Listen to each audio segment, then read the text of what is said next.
Hello and welcome to the Bookmap series with Gains.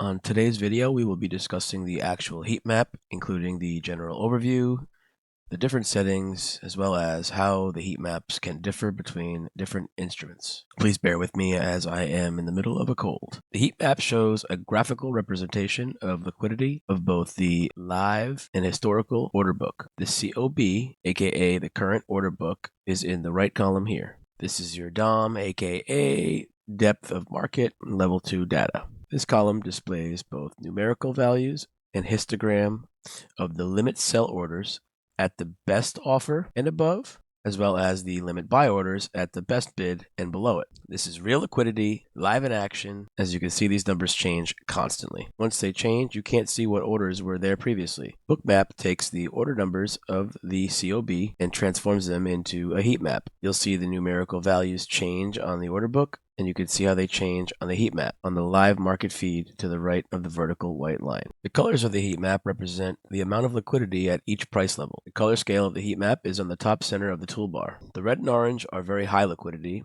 yellow and white have less liquidity, and the blue and black have the least amount of liquidity. When you see liquidity change anywhere in the order book, you'll see it also change here on the live market feed of the heat map. Bookmap takes the liquidity heat map, records the orders, and plots them onto the historical chart to the left of the vertical white line. In this way, you are able to see the entire order book's history plotted as a chart. With this view, you can see the context of the live price action and the volume dots and how they interact with the historical order book within the heat map. The heat map most likely looks confusing to you at the first time you see it, but it's rather simple to read when you get the hang of it. The different colored lines are just adding and pulling of liquidity from the order book that is captured over time. You can precisely see when liquidity was added or pulled, how long it stayed in the market, and how it transacted. This will give you the exact insight into the condition of the market's auction and where price might go next to test areas of high liquidity. As a side note, please be aware that Bookmap takes the highest area of liquidity within the viewable chart range on your screen and then colors it red. So in this case, what's on the screen viewable here, this is the darkest red highest liquidity. All the rest of the liquidity is scaled from the highest amount. If you zoom in and out, an area that was previously low liquidity may now become an area of higher liquidity in comparison to what other orders are on the map, which is the reason the heat map changes colors. The specific amount of liquidity has not changed at all, just the coloring in comparison to the rest of the orders on the screen. The data is all recorded historically, so you are able to use the data tooltip to check out the exact quantity of liquidity at any specific area. Now let's go over the heat map settings, as there are many ways to filter your liquidity heat map. If you right click on the heat map, you will open the heat map settings.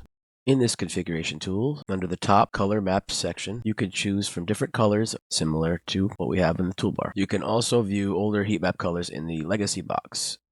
You can dim your heat map with the slider bar, which is also displayed on the toolbar if this box is checked off. You can also apply the color scheme to all instruments by pressing Apply Color Scheme globally. There's also some advanced color map settings here, where you can adjust the contrast, the large size highlight, as well as the brightness. It's more likely that you'll just end up adjusting the heat map according to the lower cutoff and upper cutoff areas. Here's how it works. If we input a number in the lower cutoff, then any liquidity less than the number that appears will be black on the heat map. If we put a number into the upper cutoff percentage, any liquidity above that number will appear as orange or red on the heat map.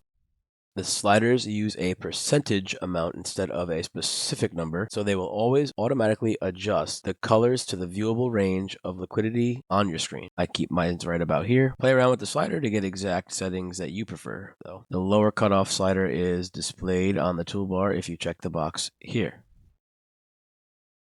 Under the vertical smoothing and averaging settings, the heat map has a blur option. This feature allows you to access the important levels of liquidity. If you zoom vertically, the heat map will smooth out and average all the areas on the screen. You can manually set this, you can use the slider, or select to display no smoothing at all. This is auto, how we have it already. This is manual if we set it to, say right there. And if we do none, hard to read. If you were to take manual and just filter it slightly, this might be more appealing to you and your style for zooming.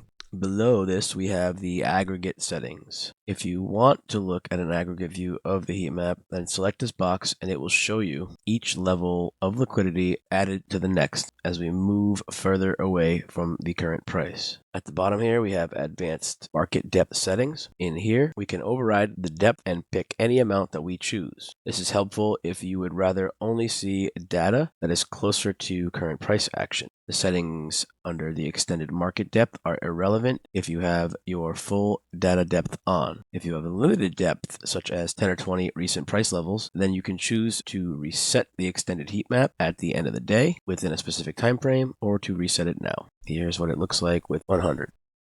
And this would be with, you're able to adjust the depth. Just note that heat maps look different across different instruments or tickers. It depends on how many factors, including the different players in the auction, the amount of liquidity provided, and time of day, as well as the volatility of the instrument. For example, NQ and the NASDAQ is much more volatile than ES. If you're looking at data for the S&P 500, the ES mini contract, the data will be different than the MES micro contract, as seen here.